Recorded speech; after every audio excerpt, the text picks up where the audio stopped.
ठीक है सच्चे जय मसीह के। आइए हम लोग प्रार्थना करें। सर्वशक्ति महान परमेश्वर पिता यीशु मसीह, मैं आपको धन्यवाद देता हूँ प्रभु। आज के सुबह के बेला में आपका अनुग्रह दया के लिए हम धन्यवाद देते हैं प्रभु। आपका करुणा के लिए पिता परमेश्वर, क्योंकि खुदावन तुम धन्यवाद के योग है, आदर के योग है, प्रशंसा के योग है प्रभु। आदर महिमा तारीफ करता हूँ। धन्यवाद देते हुए इस समय अपने आप को हम तेरे सामर्थ्य हाथ में सौंपता हूँ प्रभु। यीशु के लहू में कवर करता हूँ प्यारे प्रभु। हमारे जीवन में होकर आप बोलिए, बातचीत कीजिए, पवित्र आत्मा सहायता प्रदान कीजिए। सब कुछ आपके अनुग्रह आपके दया में होने पर जो भी कुछ करे यीशु के नाम में करने पर सारे बातों के लिए प्रभु आपको धन्यवाद देते हुए प्रार्थना यीशु मसीह के सामर्थ्य नाम में मांगते हैं, सुनिए स्वराज में ग्रहण कीजिए, आमीन। आइए इस समय हम लोग ऐसे के पुस्तक 45 अध्याय 18, 19 और 20 को देखेंगे।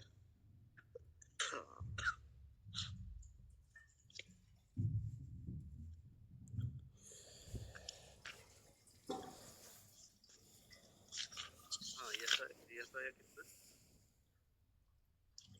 43 का 18 से 20 तक। हाँ, यहाँ पर लिखा हुआ है, अब बीती हुई घटनाओं का स्मरण मत करो, न प्राचीन काल की बातों पर मन लगाओ। देखो, मैं एक नई बात करता हूँ, वह अभी प्रकट होगी, क्या तुम उससे अनजान रहोगे? मैं जंगल में एक मार्ग बनाऊंगा और निर्जल देश में नदियां बहाऊंगा। गिदड़ और शुतुरमुर्ग आदि जंगली जानवर मेरी महिमा करेंगे, क्योंकि मैं अपनी चुनी हुई प्रजा के पीने के लिए जंगल में जल और निर्जल देश में नदियां बहाऊंगा। इस प्रजा को मैंने आमीन आमीन आमीन परमेश्वर को धन्यवाद करने वाला परमेश्वर आशीष दे। यहाँ पर हम लोग देखते हैं कि यह वचन जो है हम लोग पढ़ रहे हैं, अब बीती हुई घटनाओं को स्मरण मत करो। हो सकता है कि हम लोग प्रभु को जानते हुए पर भी जो हम लोग को जीवन में होना चाहिए,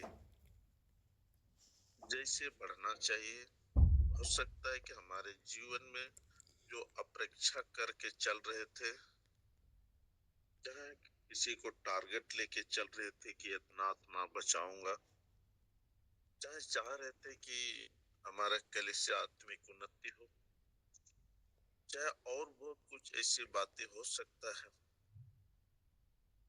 लेकिन किसी कारण नहीं कर पाए। जो 2025 में कुछ ऐसी घटना हुआ, हो सकता है मेल मिलाप नहीं हो पाया, कोई हो सकता है प्रिय घटना हुआ, तो परमेश्वर आज हम सभी से बातचीत करता है। जो घटना है, जो बातें हैं, उसको स्मरण मत करो। जो पुरानी बातें हैं उसको स्मरण मत करो। ना प्राचीन काल के बातें पर मन लगाओ। कुछ ऐसी बातें मसीह जीवन में होता है जो जिंदगी भर याद रहता है। जो अच्छी भी बात नहीं होता है, लेकिन फिर भी कुछ ऐसी घटना होता है जीवन में, तो उस बात को हम लोग निकाल नहीं सकते हैं। तो आज परमेश्वर कहता है 2026 में जो बातें पुरानी है, जो बातें प्राचीन काल, उस बातें पर मत लगाओ। हो सकता है कि किसी के साथ लड़ाई झगड़ा हो, मतभेद हो, नफरत हो, बहुत कुछ बातें इसमें हो सकता है।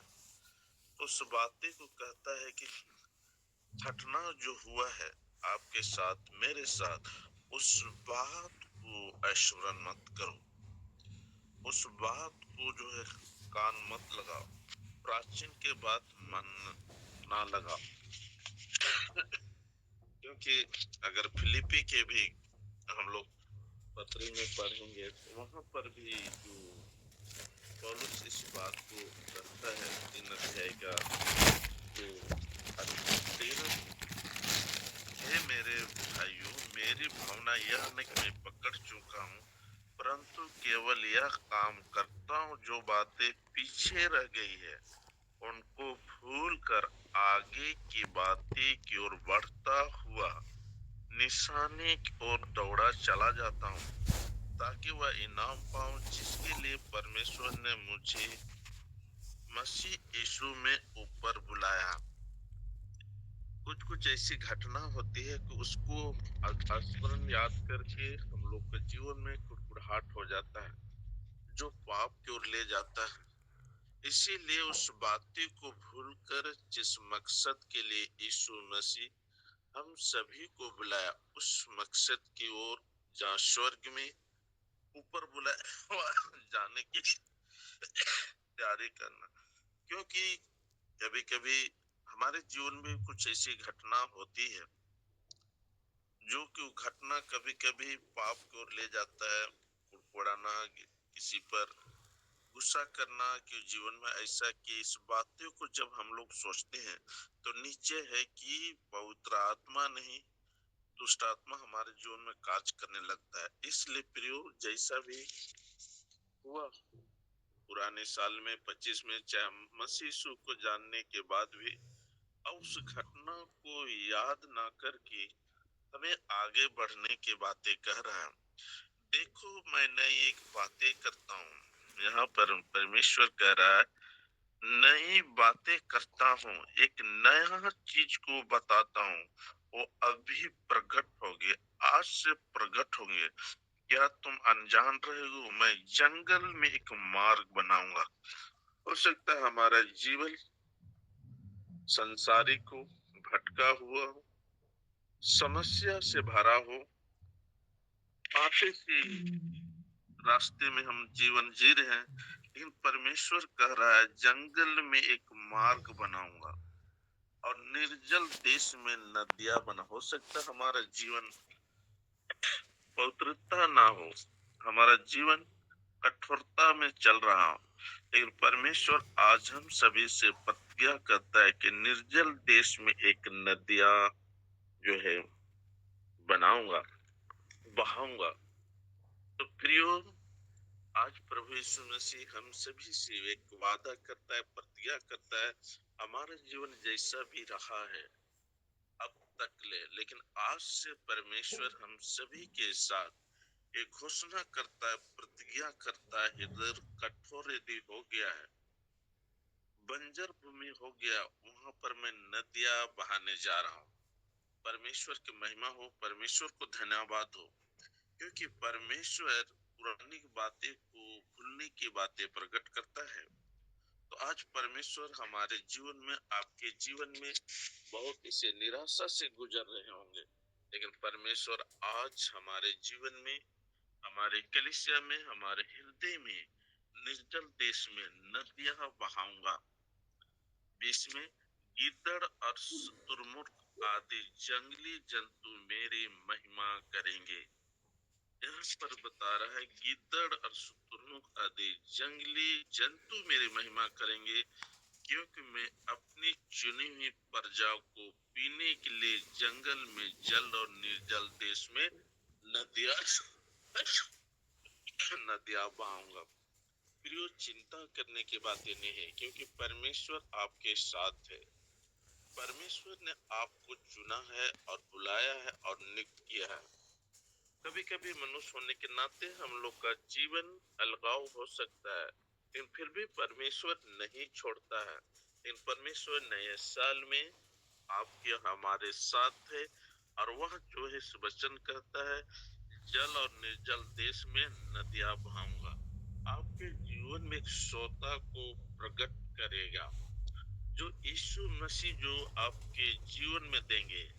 अगर इस बात को हम जल के बारे में जानना चाहेंगे तो एक हम लोग सामरी स्त्री के बारे में यूहन्ना 4 अध्याय में हम लोग पढ़ेंगे, तो वहां पर इस बात को हम लोग जान सकते हैं कि जो सामरी स्त्री जल पीना चाहती थी कुआं से, वो जल के बारे में नहीं बता रहे। यीशु मसीह कहता है मैं जो जल दूंगा उसके जीवन से उमड़ता चला जाए, वही जल को बता रहा है। वही पवित्र पवित्र आत्मा को उपस्थिति को बता रहा है। तो परमेश्वर आपकी और मेरे लिए घोषणा करता है, निर्जल देश में आपका जैसा भी जीवन है, लेकिन मैं नदियां बहाने जा रहा हूँ, पवित्र आत्मा के भरपूरी करने जा रहा हूँ। आपके जीवन से प्रेम की आत्मा बहेगा, आपके जीवन से तरस के आत्मा बहेगा, आपके जीवन से सामर्थ बहेगा, आपके जीवन से हम लोग के जीवन से वो सामर्थ फैलेगा, ताकि हर एक जीवन को सींचा जाए जो कठोर भूमि है। हालेलुया, परमेश्वर की महिमा हो, परमेश्वर को धन्यवाद हो। तो हम लोग आइए योएल के पुस्तक 2 अध्याय की हम लोग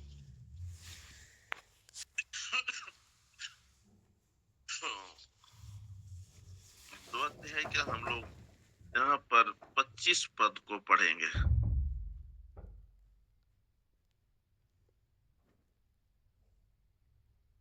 योएल के पुस्तक किसी को मिला तो पढ़ देते तो अच्छा होता। और जिन वर्षों की उपज अरबे नाम टिड्डियों और येलक और हसील ने और मजाम नाम टिड्डियों ने अर्थात मेरे बड़े दल ने जिसको मैंने तुम्हारे बीच भेजा खा ली थी, मैं उसकी हानि तुमको भर दूंगा। आमीन। हाँ, हालेलुया, परमेश्वर की महिमा हो, परमेश्वर को धन्यवाद हो। यहाँ पर कर जिन वर्षों की उपज, वास्तव में यहाँ पर खेती बाड़ी की बातें ऊपर लिखा हुआ है, लेकिन आत्मिक अगर रीति में देखेंगे तो हमारे कलीसिया में हम लोग इस बात को जानते हैं कि अय्यूब के पुस्तक में अगर देखेंगे तो वहां पर इस बात को जानते हैं कि परमेश्वर की ओर से अय्यूब के जीवन में भेजा गया था। जिन वर्षों को उपज अरबे नामक टिड्डियां और लेक हासिल गजम नामक जो है, यहाँ पर इजराइलियों को जो बारे में बता रहा है, गजाम नामक टिड्डियों अर्थात मेरे बड़े दल ने जिसको मैंने तुम्हारे पास भेजा खा ली थी, हानि कर दी थी। जो आपने फसल उगाए थे हम लोगों ने उसको हानि कर दी, उसका हानि को तुमको भर दूंगा। परमेश्वर प्रतिज्ञा करता है।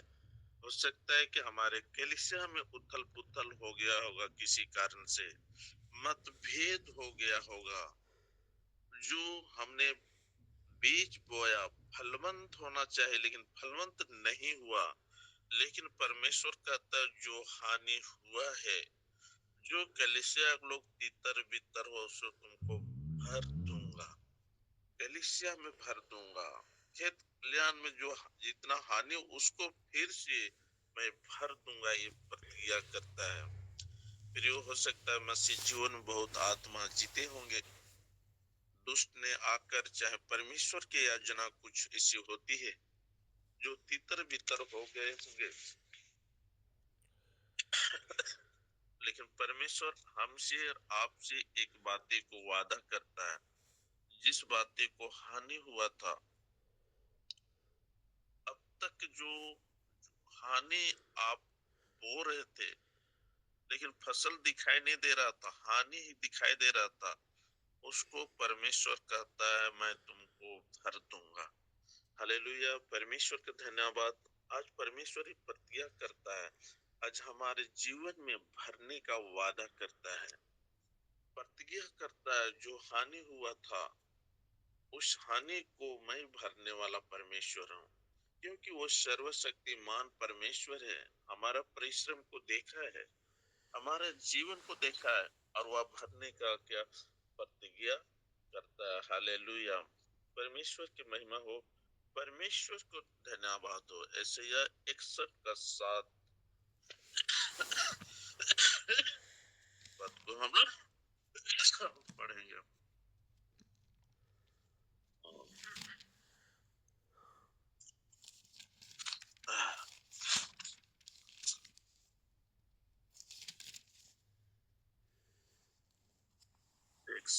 यशायाह 61 का 7। तुम्हारी नामधराई के स्थान पे दूना भाग मिलेगा अनादर के साथ तुम अपने भाग के कारण जय जयकार करोगे। तुम अपने देश में दुने भाग के अधिकारी होंगे और सदा आनंदित बने रहोगे। आमीन। हालेलुया। परमेश्वर की महिमा हो, परमेश्वर को धन्यवाद हो। यहाँ पर सचमुच में कह रहा है, तुम्हारे नमधारे के बदले।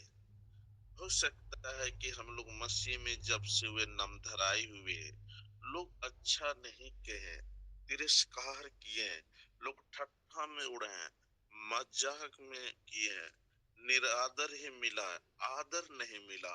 हो सकता है परिवार से, हो सकता है समाज से, हो सकता है पड़ोसी से, हो सकता है कलीसिया के लोग से, हो सकता है भिन्न भिन्न लोगों से, हो सकता है परमेश्वर के दास दासियों से, विश्वासियों से।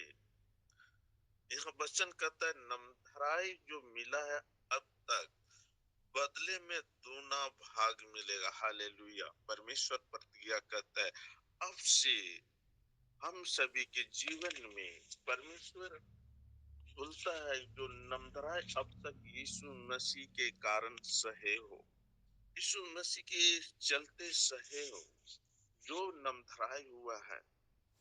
कितने लोग आपको कीचड़ उछाले होंगे, कितने लोगों ने तिरस्कार किए होंगे, कितने लोगों ने डांट दबाव किए होंगे, कितने लोग आपको निरादर किए होंगे, तुच्छ जाने होंगे।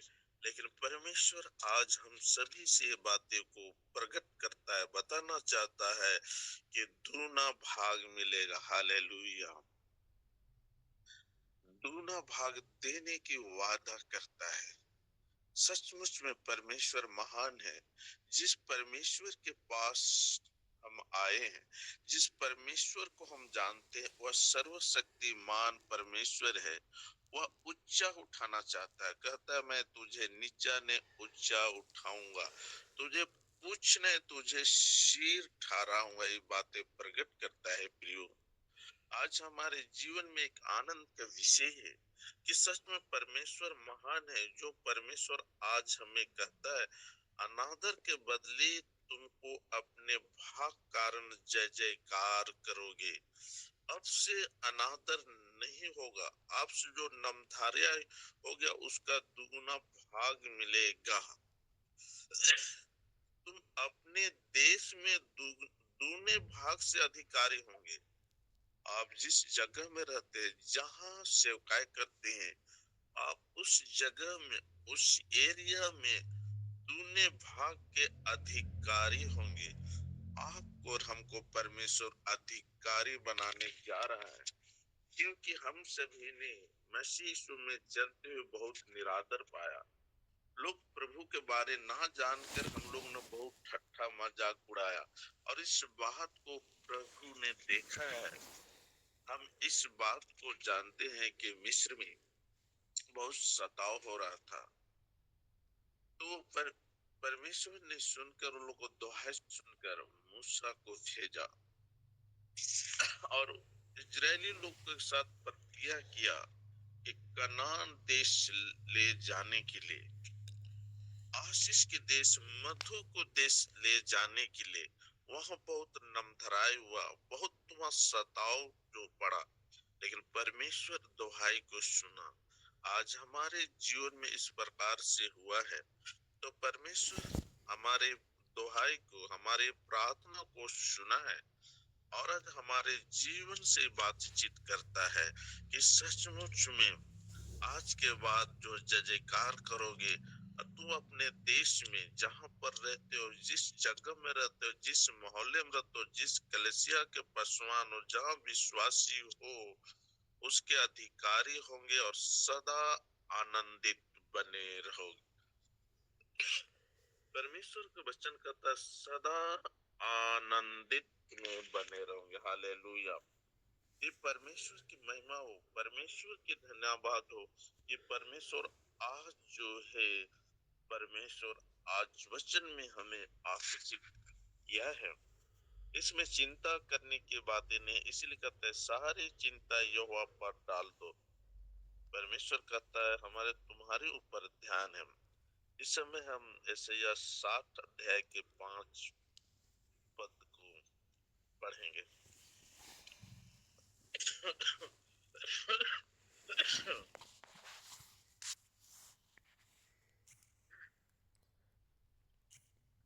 क्योंकि अरामियों और समलिया के पुत्र समेत एफ्राइमियों ने यह कहकर तेरे विरोध पूरी युक्ति ठानी है कि आओ। यशायाह 7 का 5। 60 का 5। 60। अच्छा अच्छा।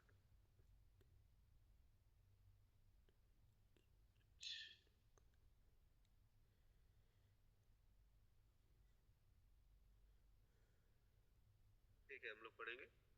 तब तो इसे देखेगी और तेरा मुख चमकेगा, तेरा हृदय थरथराएगा और आनंद से भर जाएगा, क्योंकि समुद्र का सारा धन और अन्य जातियों की धन संपत्ति तुझको मिलेगी।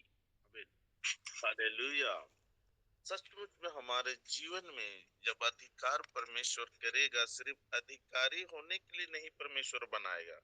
यहाँ पर परमेश्वर का वचन कहता है कि तब तू इसे देखेगी, तेरा मुख चमकेगा, प्रकाशमान होगा, क्योंकि आप पर, हम पर परमेश्वर का अनुग्रह, परमेश्वर के हाथ हुआ है, प्रकाश दिया है।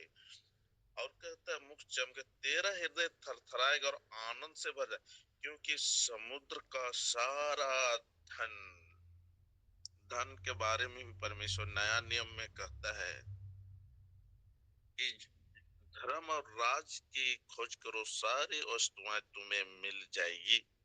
वह वचन कहता है, पुराना नियम भी कहता है, सारा धन और जाति का धन संपत्ति तुझको मिलेगी। हालेलुया। कहता है तुझको मिलेगी। यहाँ पर कहता है जो धन संपत्ति के बारे में परमेश्वर ऊंचा उठाने के साथ साथ धन संपत्ति भी दिया। परमेश्वर अब्राहम को देखते हैं बंजर भूमि में गया था, धन के साथ उनको धन भी दिया, ऊंचा भी उठाया। तो जिस परमेश्वर पर विश्वास करते हैं, परमेश्वर सिर्फ ऊंचा नहीं उठाता, धन से संपन्न करता है।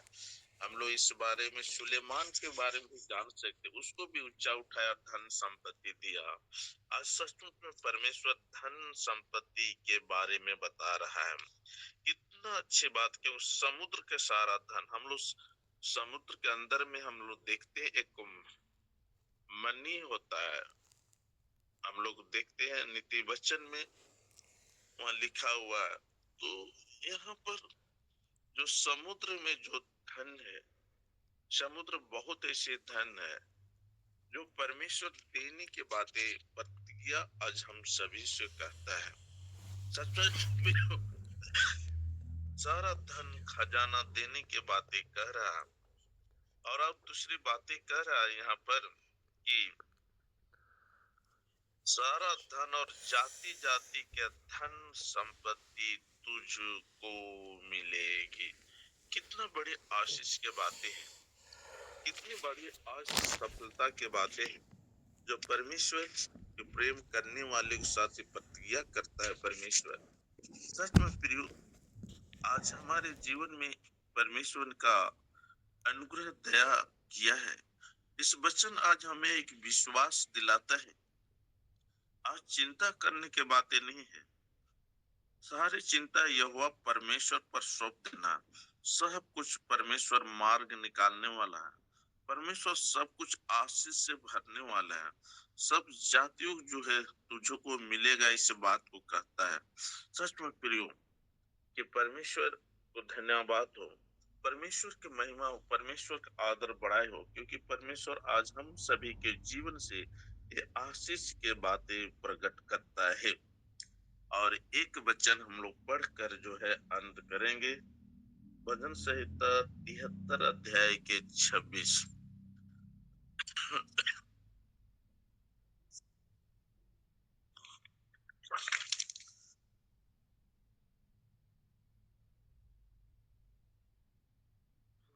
यहाँ पर लिखा हुआ है, मेरे हृदय और मन दोनों तो हार गए हैं, परंतु परमेश्वर सर्वदा के लिए मेरा भाग और मेरे हृदय की चट्टान बना है। देखिए, परमेश्वर की महिमा, परमेश्वर को धन्यवाद हो। यहाँ पर वचन हमें उत्साहित करता है 2026 में। आज परमेश्वर हम लोग को इस जो वचन से हमारे जीवन को विशेष जो है जोर देता है। लेखक इस बात को कहता है यहाँ पर कि मेरा हृदय और मन दोनों तो हार गए हैं। देखिए, हृदय और मन हारने के मतलब इस बातें को प्रकट कर रहा है कि आप बहुत कोशिश कर रहे हैं, बहुत आप मेहनत कर रहे हैं, लेकिन कोशिश करते करते हृदय मन क्या हो गए, निराश हो चुके, हार चुके। परंतु परमेश्वर सर्वदा के लिए मेरा भाग, लेकिन यहाँ पर ये विश्वास कर रहे हैं कि परमेश्वर मेरा सर्वदा भाग है। ये बहुत एक अच्छी बातें लिखा हुआ है, जो आज सेवकाई करते करते थक गए हम, अपना परिवार को संभालते संभालते निराश हो गए, जीवन के चाल में भी नहीं चल पा रहे हैं, तो उनके लिए आज वचन है। ऐसे लोगों का वचन है कि सचमुच परमेश्वर महान है। हार गए फिर भी अगर हमारे अंदर में एक विश्वास है, तो सर्वदा मेरे लिए भाग और मेरा हृदय की चट्टान है, तो निश्चय परमेश्वर हमारे जीवन उस काम को करेगा। हम लोग एक बातें को जानते हैं, एक सुमनी स्त्री थी, उसका बेटा जो मर गया था, सचमुच में मर गया था। और एलिसा जहाँ ऊपर कोठरी में रहता, तो वहां सुला कर दरवाजा बंद करके एलिसा के पास वो चली जाती है। जब गेहजी को एलिसा पूछने के लिए भेजता है, गेहजी इस बात को कहता है कि क्या पति कुशल से है, क्या तेरा पुत्र कुशल से है। तो वहां पर जो है सुनेमिनी स्त्री ये बात को कहते, हाँ कुशल से है। जब जानने के बाद होता है, उसका पति बोलता है कि आज ना विश्राम दिन है ना चांद के दिन, तुम क्यों जाती है। उसने कहती है कि कल्याण ही होगा। देखिए, उनके जीवन में कितना बड़ा घटना है, लेकिन फिर भी वह घटना को ना चिंता करके वो जिस एलिशा उनके जीवन में एक संतान का, तो उस पर इतना विश्वास भरोसा कि कहते कल्याण ही होगा। फिर भी हम जिस परिस्थिति में है, सेवकाई करते हार गए, कलीसिया नहीं बढ़ गया, लेकिन मन हृदय जो है निराश भी हो गए, फिर भी हमारे जीवन में ये विश्वास होना चाहिए, जिस परमेश्वर के पास सर्वशक्तिमान है, बढ़ाने के लिए, ऊंचा उठाने के लिए सर्वशक्तिमान परमेश्वर है, ये विश्वास करना चाहिए। जिस प्रकार सुनिमिनी स्त्री ने विश्वास की और उनका रिजल्ट देखे, अगर हमारा मन हृदय यदि विश्वास ऐसा है, हम ऐसा करते हैं, सचमुच में हमारा तन मन जो है काम नहीं कर रहा, सचमुच में, लेकिन परमेश्वर सर्वदा के लिए मेरा भाग, अगर ये बात को हम घोषणा करते हैं और मेरा हृदय में चट्टान बना, यीशु मसीह चट्टान है, तो नीचे हमारा काम जो है सारे कामों में परमेश्वर सफलता देगा। हालेलुया। तो परमेश्वर की महिमा मिले, परमेश्वर को धन्यवाद। सचमुच प्रियो, आज वचन उत्साहित करता है, जितने वचन पढ़े हैं, परमेश्वर हम सभी के जीवन में एक उत्साहित को करता है, सचमुच में दुगुना भाग देने के वादा करता है। जीवन कठोर हो गया, उसमें मार्ग बनाने आशीष के बातें को प्रकट करता है। निराश हो गया, उसमें भी हमें विश्वास करना है। बहुत ऐसे आशीष के बातें को हम लोग सुने, और जो हमारे जीवन में हानि है उसको जो है भरने के बातें परमेश्वर ने किया है। निश्चय प्रियो, इस वचन को परमेश्वर हम सभी को उत्साहित किया है। इस वचन में प्रभु आशीष दे। आमीन। आइए छोटी सी प्रार्थना करें। सर्वशक्ति महान परमेश्वर पिता यीशु मसीह, मैं आपको धन्यवाद देता हूँ वचन देने के लिए। प्रभु, आपने अनुग्रह दया किया है, प्रभु पवित्र आत्मा सहायता प्रदान किया है, इसके लिए धन्यवाद। सारे महिमा, सारी बड़ाई प्रशंसा आप ही को मिले। धन्यवाद के साथ प्रार्थना यीशु मसीह के सामर्थ्य नाम में मांगता हूँ, सुनिए और आज में ग्रहण कीजिए। आमीन।